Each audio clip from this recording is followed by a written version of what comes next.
on a là ma plus grosse déception de l'année. J'avais apprécié le manga All You Need Is Kill dessiné par Obata, et cela malgré une durée très courte de 2 volumes. Le film, quant à lui, a porté sa vision, en reprenant le matériel de base, et c'était une réinterprétation très agréable. Mais le reste, j'ai détesté, car le film d'animation de Kenichiro Akimoto m'a laissé insensible. Et cela, malgré une direction artistique très soignée du studio 4C, offrant un mélange habile entre 2D et 3D. Le pitch est simple, 2 protagonistes, Rita, une nettoyeuse de site, et Kenji, un jeune ingénieur. Ils vivent tous les deux dans une boucle temporelle et doivent faire face à l'envahisseur.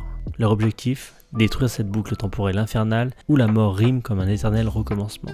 On a ici une adolescente anxieuse et un ingénieur timide, et ce duo ne fonctionne pas. Leur alchimie manque de profondeur et est émotionnellement très vide. Malgré une esthétique originale et unique, le récit introduit des éléments narratifs qui n'aident en rien l'histoire. Et les flashbacks censés donner du corps à notre héroïne résonnent comme un enchaînement de clichés. Et la relation entre nos 2 personnages est presque forcée. On ne sent rien entre eux, pas même la moindre affection. Et que dire du final ? Illogique, mal construit, menant simplement à de belles images mais un message fade.